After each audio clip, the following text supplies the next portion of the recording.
Okay, thanks. Yeah, let's start the seminar today. So while people are still gradually joining. Yeah, so yeah, thanks everyone for joining today's AI seminar. And we are having Hongming Zhang, who's now a senior research scientist from Tencent AI Lab at Seattle. So he's going to talk about common sense reasoning from the angle of the eventuality. So Hongming previously was a research scholar at the University of Pennsylvania, working with Professor Dan Ross, and he got his PhD degree from Hong Kong University of Science and Technology. And his research is primarily on common sense reasoning or multimodal event understanding, and specifically aiming at building large-scale eventuality-centric knowledge graph to connect the different modalities and help machines understand the common sense. So Hongming has done quite a lot of impactful work in this area. Particularly, he's the author of ASER, which is currently the largest eventuality knowledge base. So yeah, let's welcome Hongming to talk about his research in this area. Please, Hongming. Yeah. Can you see the slides? Yep. Okay. Let me learn this. Okay. So hello everyone. This is Hongming. Thank you so much for having me here. So today I'll be talking about several works we did that try to partially solve the common sense reasoning problem from the angle of eventualities. I'm sorry that as I'm currently still in Hong Kong and it's pretty late here, so I cannot join the discussion in your afternoon session, but do feel to give comments and ask questions during the talk and or send me emails later. Yeah, so I guess I will just get started. So based on the definition in Wikipedia, common sense is sound practical judgment about everyday situations or states and events, whose more general term is called as eventualities. And an important property of the common sense is that it is shared by most people. So for humans, common sense is actually very important because it's crucial for us to communicate efficiently with others. It can help us to build up the safe interaction with the environment. It can also help us to handle the unseen scenarios. And for machines, the common sense is also very crucial for them to understand the environment and human language, basically over instructions. Here is a simple example showing that why we are interested in this task. So if you ask a robot, I cannot find my code. Without the support of the common sense knowledge, a smart enough robot should still be able to say, okay, I will find the code for you. But with the support of common sense, your robot may know that cannot find the code can cause you to feel cold. So it probably can say something like, do you want to meet her on the heater or not? So basically by comparing these two examples, we can see that without the support of this common sense knowledge, we can still understand semantics from some certain perspectives. But with the help of the common sense, we can understand more. We can understand both semantics and implicature, basically something we haven't really set it out. Recently, with the help of deep models, the common sense community has made impressive progress on many benchmarks. However, people also notice that these deep models may not know the reason behind their decisions very well. For example, in this pronoun reference resolution task, the fish ate a worm, it was hungry. The model actually knows that it refers to fish. However, if you ask it, why is it? It will say something like, the worm is a common name for a variety of fish, which does not make too much sense. So I'm quoting from others, like many of the current models are solving a data set, but they cannot perfectly solve the underlying task that we want the data set to reflect. This phenomenon actually motivates us to think about what should we do to do better, right? And the solution we try to give is to use the structured knowledge as the backbone for the learning and the inference. And to achieve this goal, the most important thing is figuring out what is the correct way to represent the common sense knowledge, because existing methodologies might have their limitations. For example, for triplets in human-defined KBs, they often focus on several selected relations, and it is actually infeasible to cover all the common sense. At the same time, as these relations are human-defined, it's actually very hard to automatically extract those knowledge. As a result, we can only leverage human annotation to annotate those knowledge, which may also lead to the scale problem. Last but not least, the triplet format is not very suitable for representing the common sense, which is essentially a kind of preference. And I will elaborate more on that later. Besides that, another important representation methodology is the language model. As we all know, by the pre-training over large-scale data, it can easily memorize a lot of knowledge. And I guess common sense is not an exception. However, it still has some limitations. The first one is that it's not very explainable. At a lot of time, you don't know why these models can solve a specific data set, whether it just model the distribution of the training data or it really knows the common sense reasoning behind the task. Besides that, some recent research found out that these models, they are good at simple common sense, but they could be bad at complex ones. And in the end, text may not be enough to cover all the common sense. That's why we are also interested in exploring a principled way of leveraging those multimodality data. Motivated by these limitations of existing approaches, we try to propose a new way to represent the common sense. Only then we can study how should we acquire the knowledge and then how do we apply the knowledge. So keep that in mind and try to propose an extendable common sense reasoning pipeline. We decompose this common sense reasoning task into two parts, the acquisition and the inference, so that we can be clear about what is going on and how can we improve to better solve the common sense reasoning problem. So basically, my previous research on common sense can also be categorized into the following directions. We are curious about how should we represent the knowledge, and then how can we construct a KB following this principle, and how can we enhance the acquired knowledge from other techniques, and then how can we apply the knowledge for downstream tasks. So in this talk, I will only focus on several recent works. The first one is why should we use the higher order sexual preference to represent the common sense knowledge? And the second one is how can we construct a large-scale common sense knowledge graph with a linguistic-based approach? After that, I will introduce how can we generalize the knowledge about seen eventualities to unseen ones with the help of analogy and conceptualization.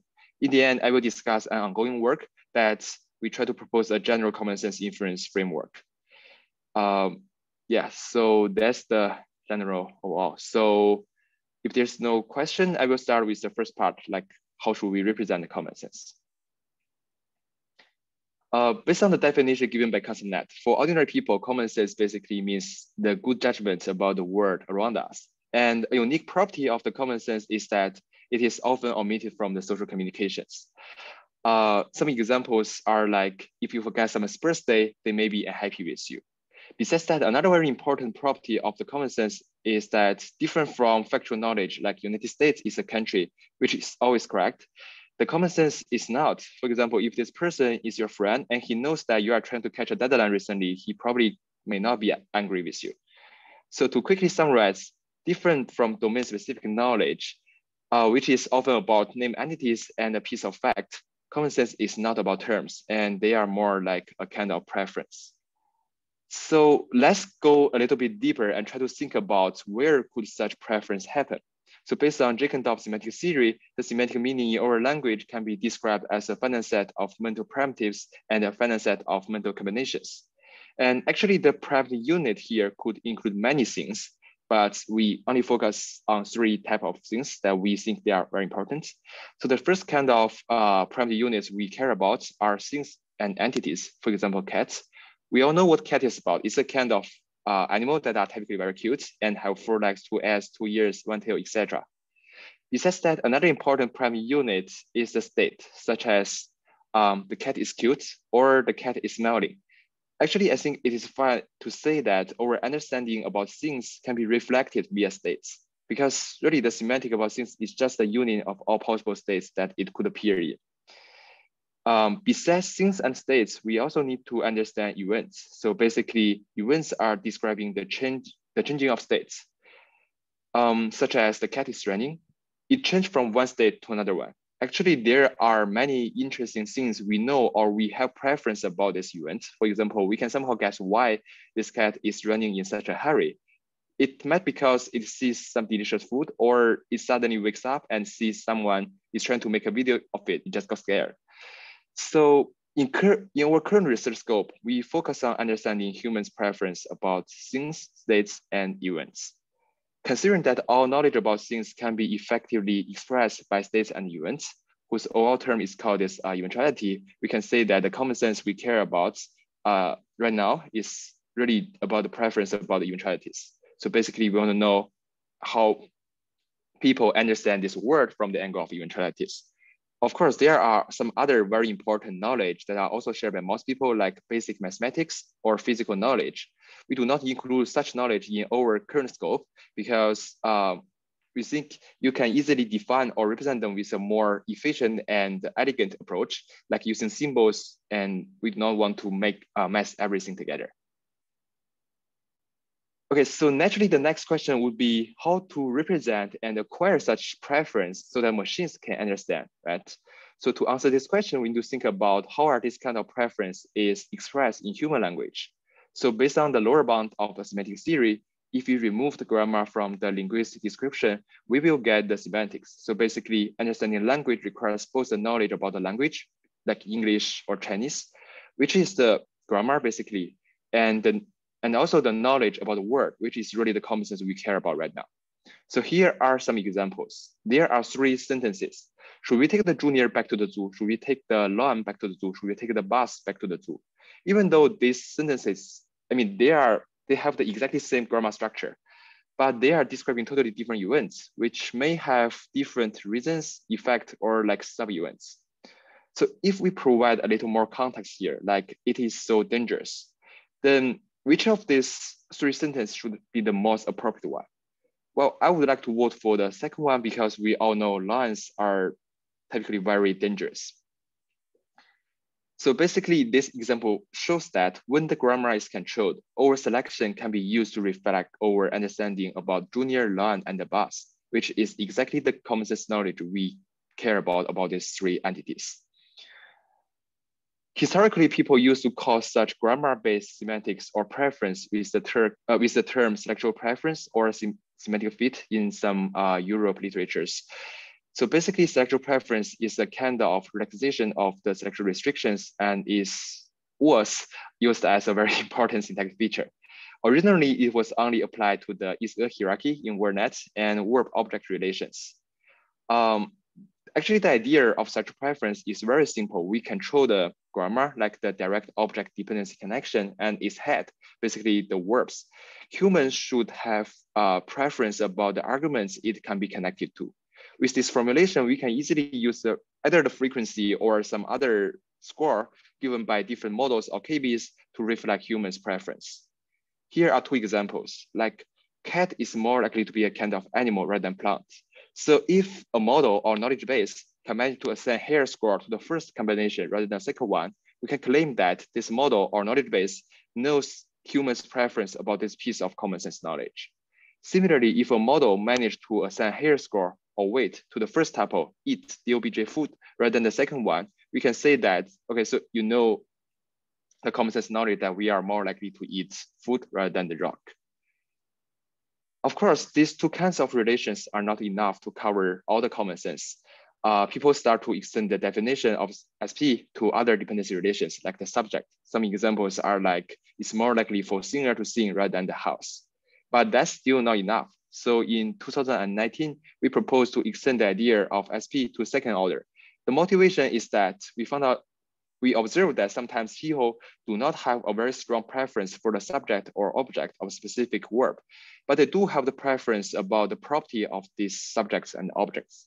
So as you can see from the previous WSC example, basically human can resolve the pronoun eat the fish in the first sentence while warm in the second one, because we know that hungry is a common property of the subject of it rather than the object, and vice versa.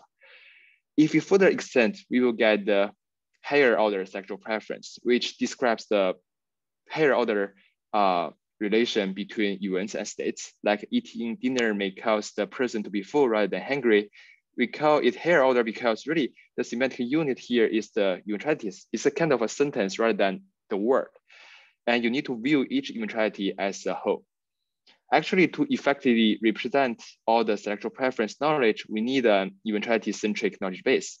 Unlike existing knowledge base, we want this knowledge graph to be probabilistic, such that we can use the scores either across different eventualities or inside eventualities to reflect either the higher order or lower order preference. So motivated by this, we developed ASER, which is a large-scale eventuality knowledge graph. As you can see from this example, it is essentially a hybrid graph. Like each node is a hyperedge of words that describes an eventuality, and there exists heterogeneous edges among those eventualities. In the first version, we got 194 million eventualities and 64 million edges. But in our latest version, we got billion level. So actually, lots of interesting common sense can be observed from this example.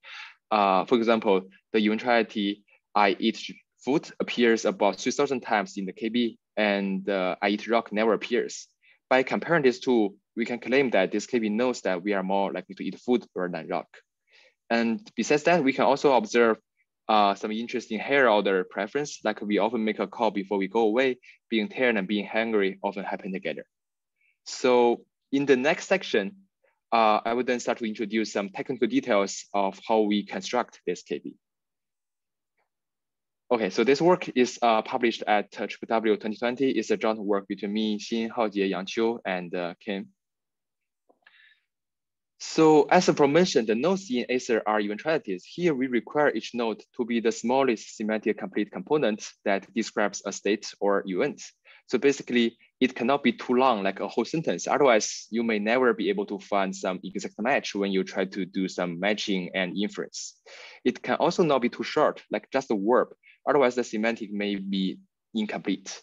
Thus, to achieve the balance between these two, we propose to use patterns over dependency graphs to present those eventualities.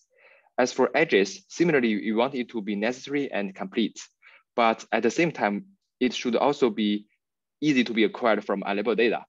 Considering these two requirements, we choose to use the discourse relations as the edge types. So actually, both the dependency and the discourse relations can be easily acquired from unlabeled corpus with existing NLP tools like sample parser or spaCy, and that is how we can scale it up.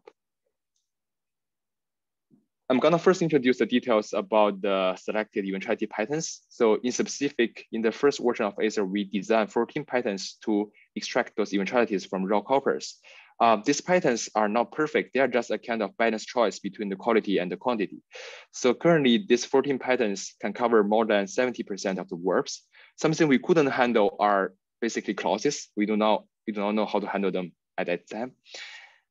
Some of the pattern examples are like SV, the dog barks, or SVO, I love you.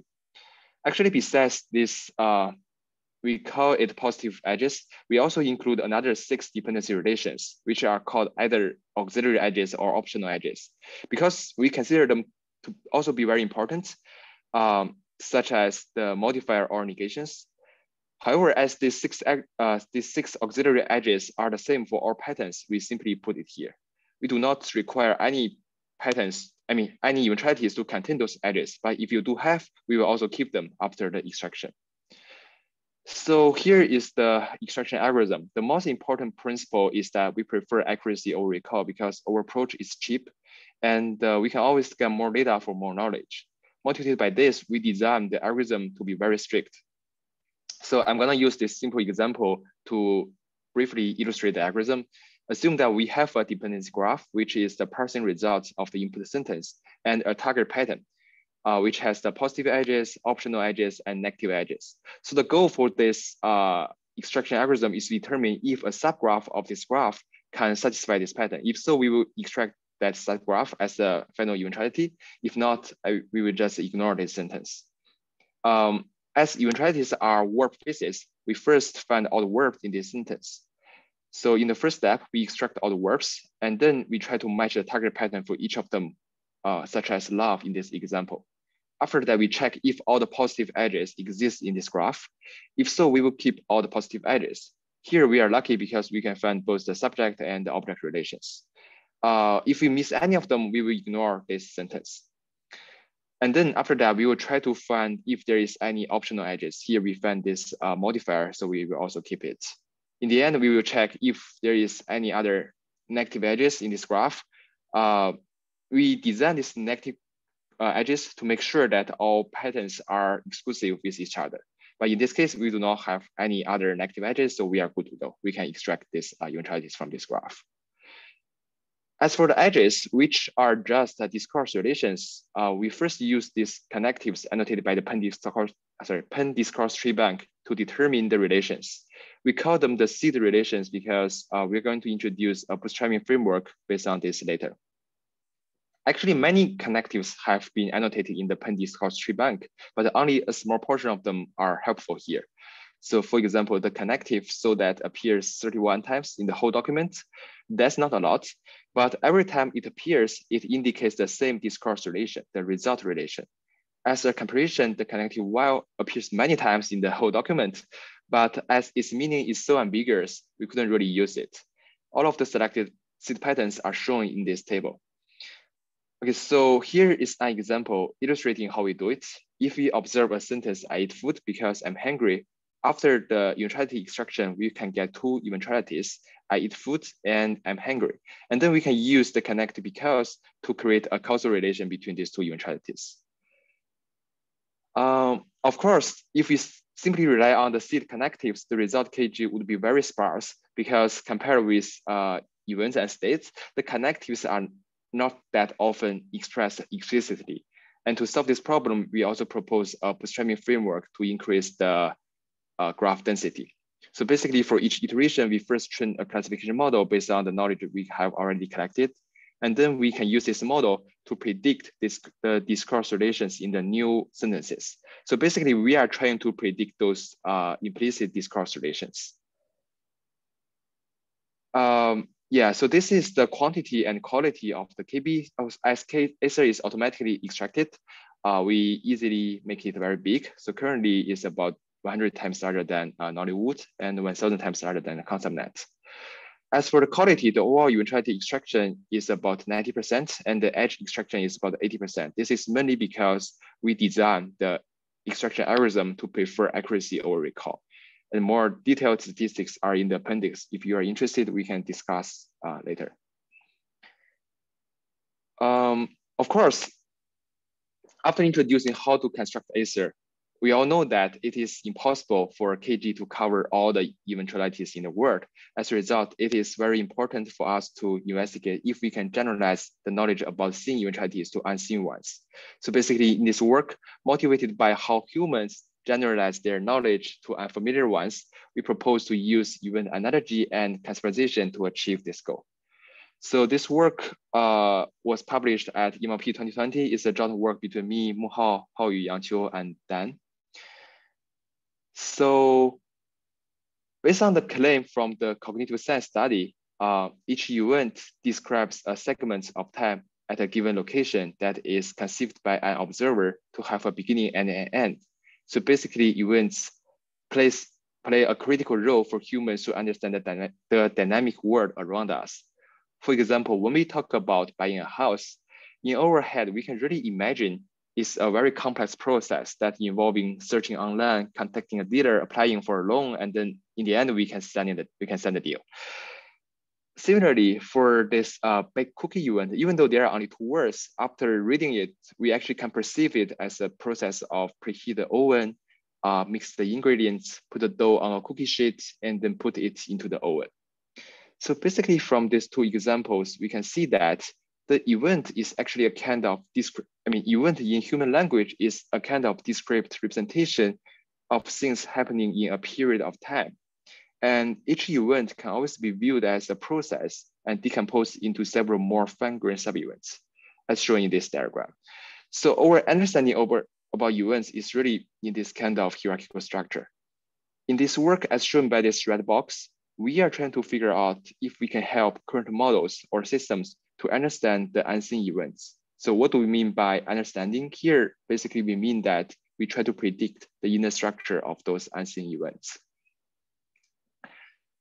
So our general idea is very straightforward. We are trying to transfer the knowledge from observed events to unseen ones. Specifically, we are trying to leverage the analogous property of events to transfer the knowledge about some events we are familiar about to those unfamiliar ones. For example, assume that I have never bought a house, so I couldn't know all the details about how to buy a house. But what we do know is some other relevant events, like how to buy a car or how to rent a house. And intuitively, they should contain some similar steps with the target event. With the help of our knowledge about these relevant events, even though we have not really bought a house by ourselves, we can still get some key steps here. Here for the clear representation, in the rest of this section, I will call this cross-level event as process and its inner structure as the sub-event sequence. So this is the proposed pipeline. We call it analogous process structure induction, whose short name is APSI. So in the first step, based on the assumption that processes share the same predicate or arguments are analogous towards each other, and therefore they could share similar sub-event structure. For each given process, we can decompose it into two dimensions, the predicate and the argument.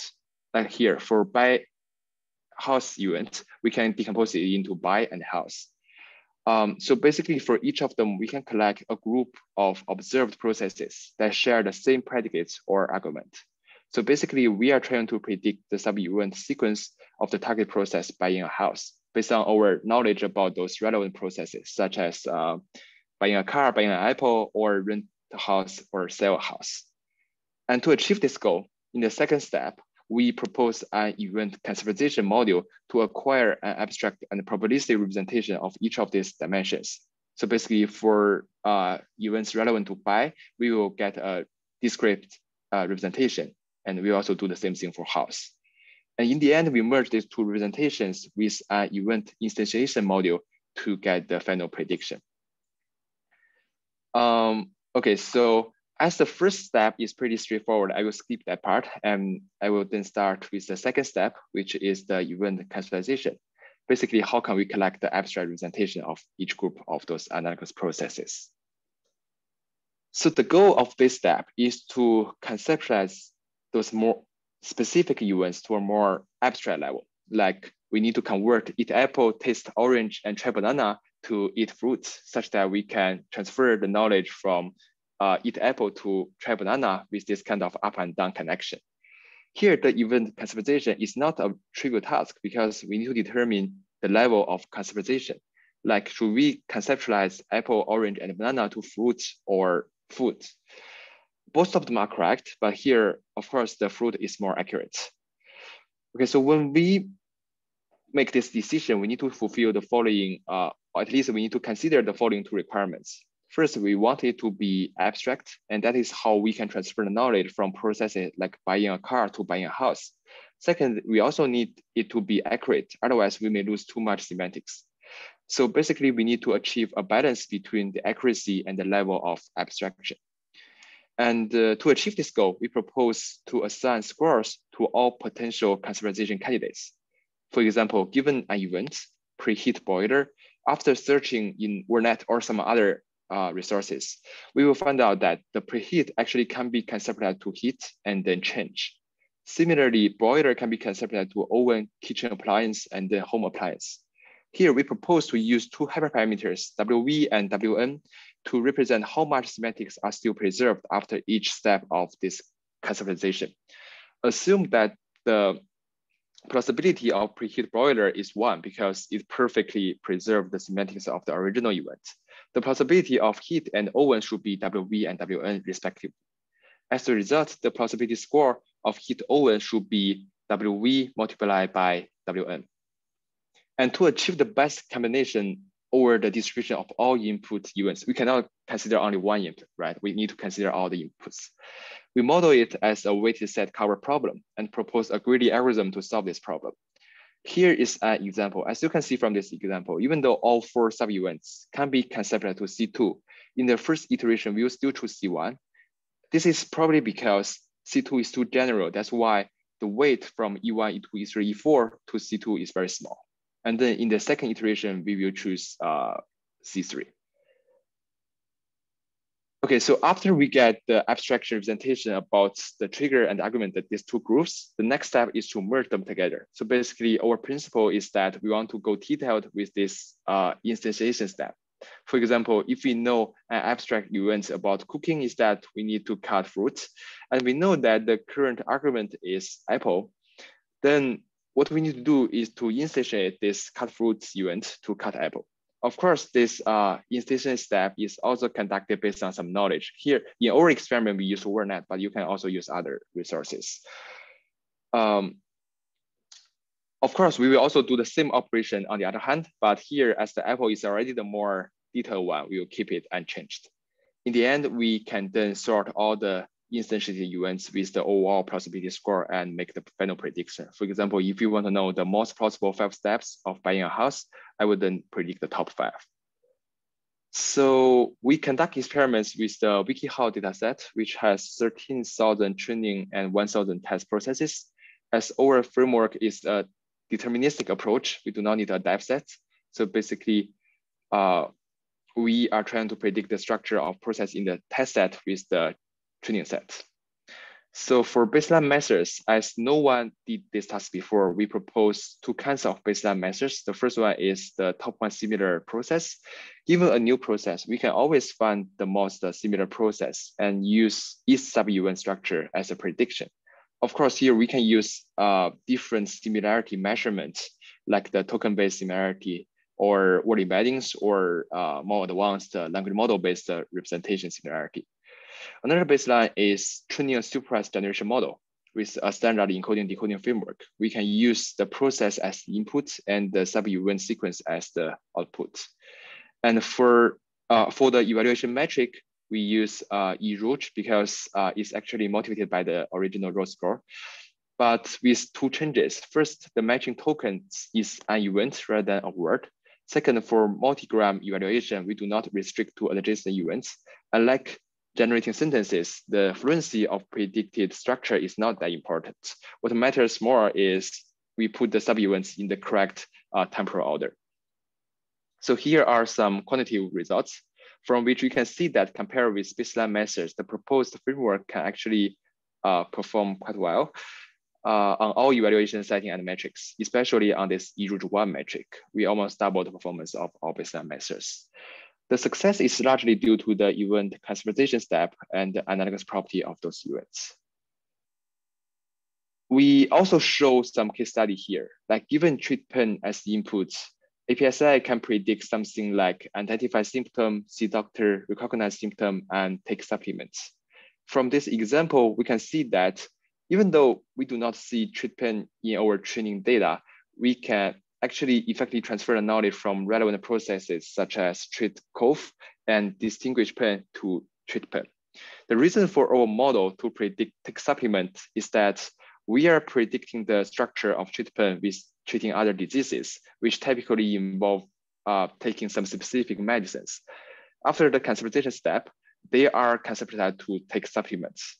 As events about pain cannot help us to instantiate it, we just predict it. This is not the ideal solution, but we can think about how to further improve it in the later works. Okay, so in the last part of the talk, I will then introduce an ongoing work that some work we try to explore how can we propose a general common sense inference framework. So this is a joint work between me, Yintong, Yanai, Yangqiu, Yurov, and Dan. So currently there are many common sense reasoning tasks and benchmarks out of there. Typically what we did is training a supervised model for each of them. We can try more advanced language models, but that's barely what we can do right now.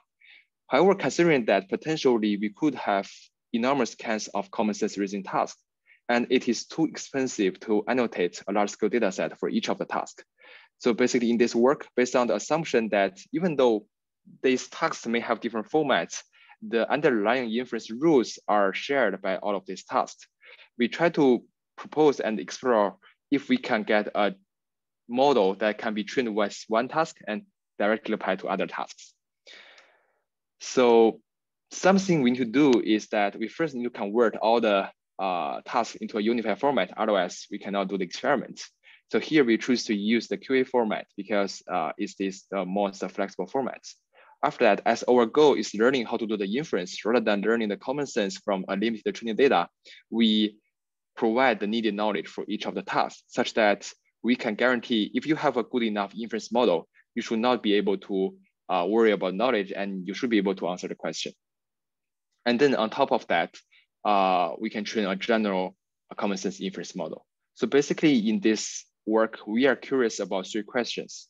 The first one is that can the model basically benefit the knowledge or not. Basically, can the model learn to better solve the question with the help of the supported knowledge or not? And then second one is that, can the model answer, I do not know, when the knowledge is not that helpful? Because all the knowledge are automatically extracted and equipped. They may not be perfect. And similarly for humans, if you really do not know the answer for some question, you should be able to say that rather than make a wrong prediction, right?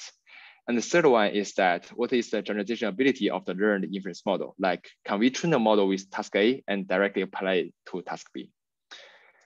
So here are some, technical details. Like for each task, like the PCR, the fish in the world mask was tasty, we can convert it into a QA format. So this one is pretty straightforward. We can also do the similar thing to other tasks, like the link prediction over atomic. Like, assume that the original assertion is X hits Y because X is angry. We can create a question like, what is the reason for X to hit Y? And the two candidates are X is angry or X is happy. Of course, the answer here should be A. And we can do the similar operation to all the selected benchmarks. The next step is, how can we align the question and the knowledge? So basically how we did it is just that we first extract all the key events from the question, like Bob sees John rests on a bench and he falls into sleep. And then in the next step, we will try to match those events to some nodes in the KB.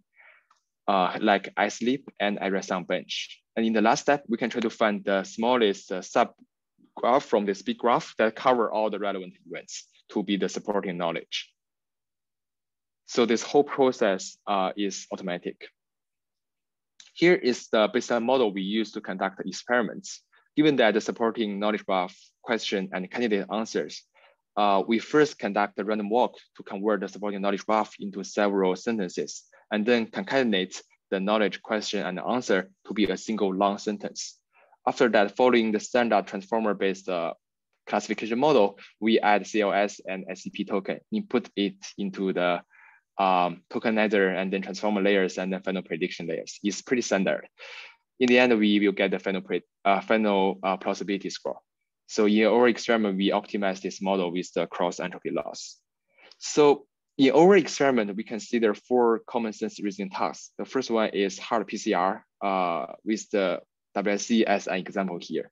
And the second one is Commonsense QA. I guess many of them are pretty familiar with this one. It's a common sense knowledge-based question answering data set.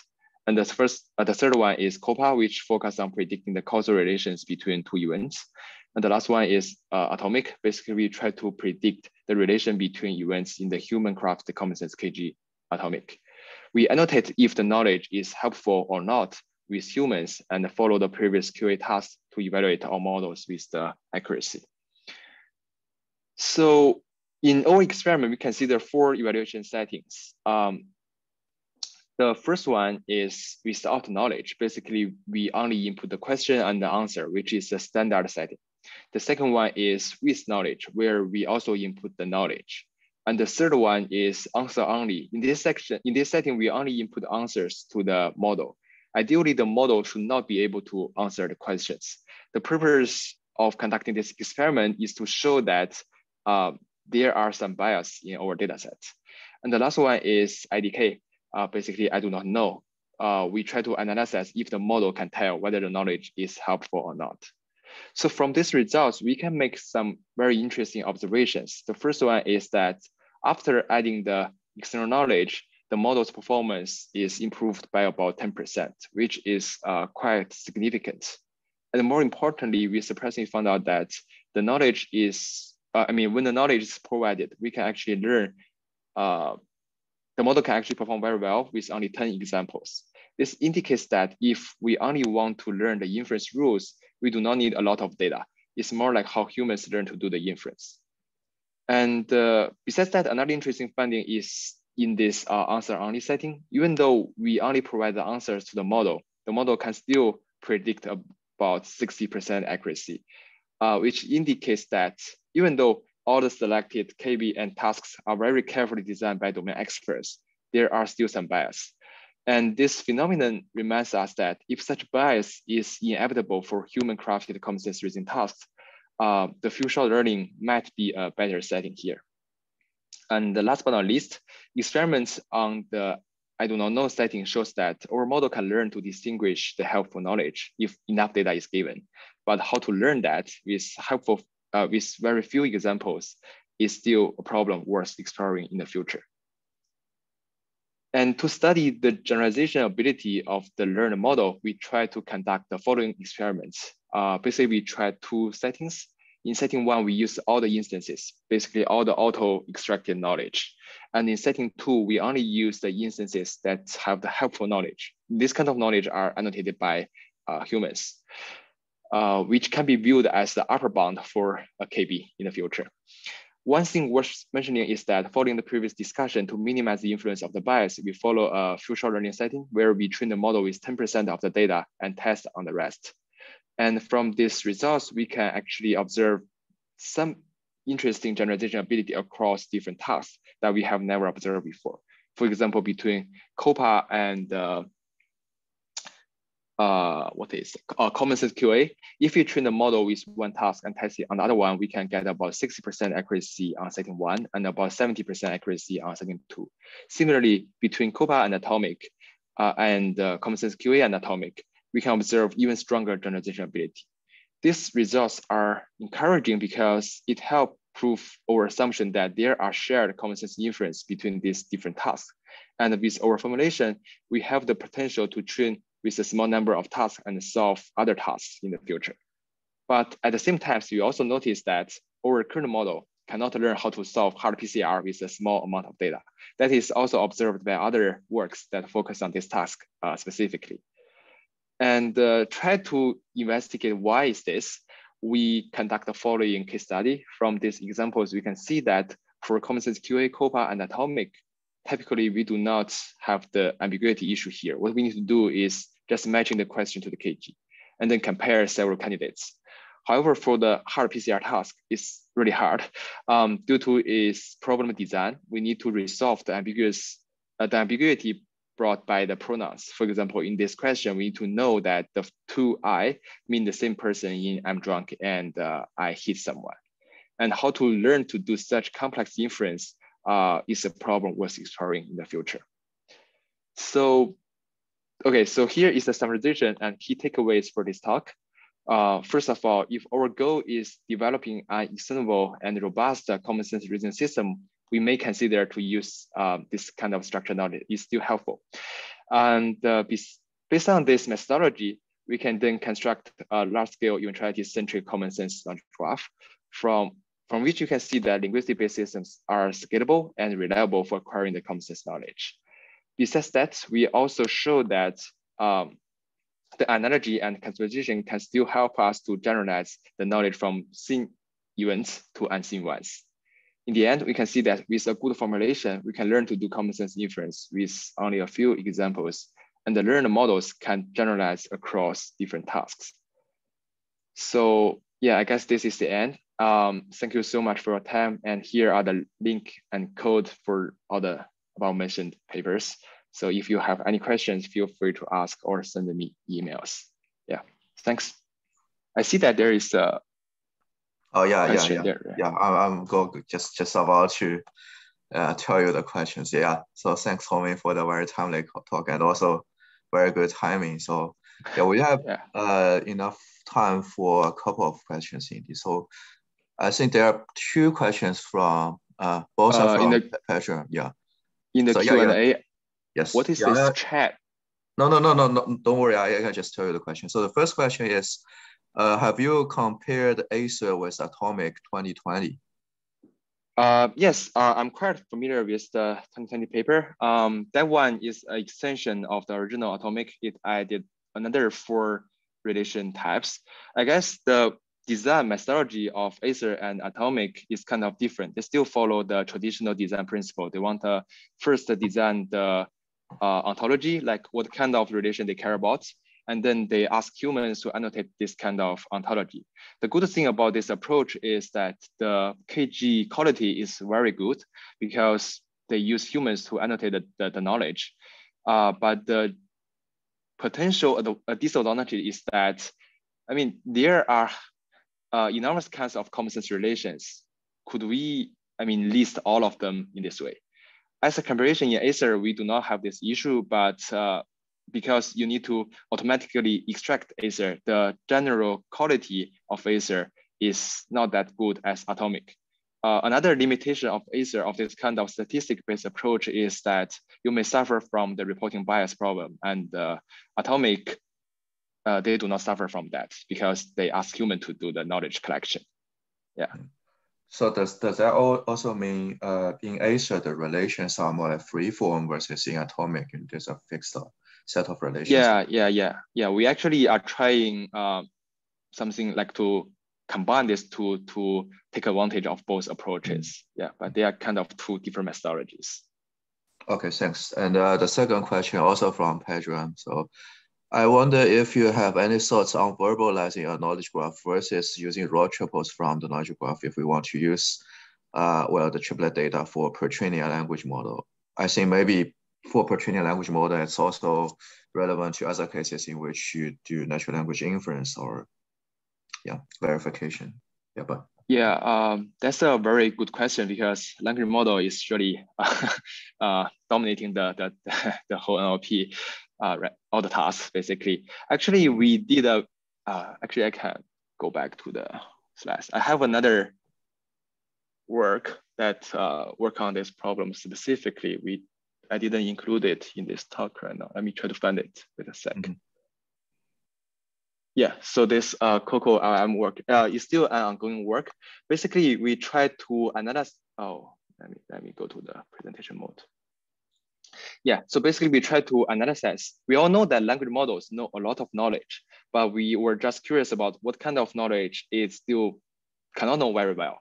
And we tried several, you can call it prompt by current time, but we tried several attempts to attack this kind of model. And we found out that these language models are pretty good at what we call lower order sexual preference, like the birds can fly and the cars are used for transport because the semantic unit here are words. And their training loss is also based on its tokens, but it's very similar to words. But this kind of language models cannot understand the higher order sexual preference very well. For example, they cannot understand this kind of discourse relations. If you input something like Jim yells at Bob, you want to ask like some connectives between Jim yells at Bob and Jim is upset, it will predict something like but. This is very weird. We conduct experiments with Roberta. Maybe GPT-3 can do better, but we didn't do experiments with GPT-3 at that time. So to solve this problem, we actually consider how can we merge this kind of structured knowledge into the language models, right? So the pipeline we use here is that we first have a general domain pre-training language model like Roberta or GPT-3, and then we try to narrow it down. Basically, we input some common sense. It's still pre-training. We input some common sense knowledge into it. And then as all the other models, you do a task-specific fine-tuning. So the thing we want to teach the language model is the discourse, basically. We can conduct random walk over ASER to generate a lot of these passes. Like I sleep because I'm tired, so I rest on bench. I sleep because I'm tired and I'm hungry. And with this kind of passes, you can use it as kind of input to give it to the model. And then you can train these language models. Here we design two, other than the token-based laws, we add two specific laws. The first one is we want the model to predict the connective.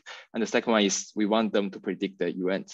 And the experiments on 3 tasks show that adding those higher order SP knowledge can still help the language models to on several different concepts. Thanks, Hongming. I think particularly relevant to Pedram's question is that in ASER, the knowledge is already verbalized, right? Instead of things like in ConceptNet or That's another advantage of But I think I guess Pedram's question was let's say if you fine tune a language model on knowledge graphs in general, do you just fine tune on triplets or do you actually use some verbalization technique? For example, use templates to verbalize the triplets, then fine tune on language model. But I guess this is probably not a problem for ASER. Yeah, because we are just you can view it as sentences, so they are already verbalized. My experience with this kind of knowledge I mean, knowledge-based supervised models is that it's actually very hard to find the relevant knowledge for a specific data set. You know, there is always the overlapping issue, like because all the KBs are not designed for a specific data set, right? And this data set is not designed specifically for a KB. So it's actually very hard. Yeah. I know several work from CMU, like Knowledge as Expert is probably that name. Quite interesting work. You can also see that one. Yeah. Yeah. Okay, thanks. So any other questions from the audience? Please feel free to unmute or just type in a question. Yeah. Yeah, actually, you know, before anyone else asks a question, I also have one question from myself. So you have a part in which you incorporate the knowledge from the knowledge base to, you know, bridge it. I would say bridge the gap between the question and also the candidate answer in question answering tasks. And also over there, you mentioned you also investigated whether the knowledge can help, let's say, solving unanswerable questions. Over here, I was thinking, so because, you know, for unanswerable questions or some problems related to that, for example, prediction with abstention or order of distribution detection, there's one very challenging setting, which is the unsupervised OOD detection or unsupervised abstention. That means during training time, you only see answerable questions in your case of question answering. But during inference time, it's possible that unanswerable question can appear. Yeah. So, okay, so I guess I will separate the question into two parts. First question is, do you just consider supervised abstention prediction or both supervised or unsupervised? And the second question is, particularly, do you think structural knowledge can help unsupervised abstention prediction? Sorry about that. Okay. So the first question I think is quite interesting, but in our previous experiment, we only considered the supervised setting, but I have to admit that the unsupervised are very interesting, but we didn't do it, to be honest. And the second one, I mean, my guess is that the structural knowledge can help, but you know, it's kind of tricky because you use language models, right? Language models also have a lot of knowledge inside these models. So it's kind of tricky here. It's very hard to tell what kind of knowledge is there and what kind of knowledge is not there. But we can try. It's really depend on what kind of task and what kind of knowledge you have, I guess. Yeah, that's indeed a challenging part because, you know, all of the distribution stuff, it's never going to be exhaustive. Yeah. Okay. Yeah. Cool. So any other questions from the audience?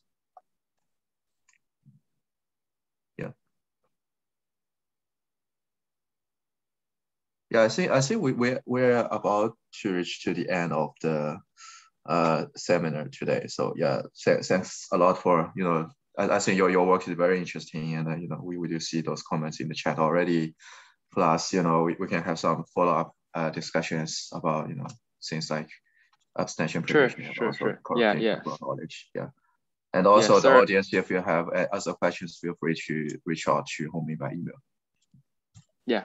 Thank you. Sorry that I cannot attend the individual meetings, but you can always send me emails. Yeah, and we can set up some meetings by ourselves. Yeah, thank you. Okay, thanks. See you. Bye.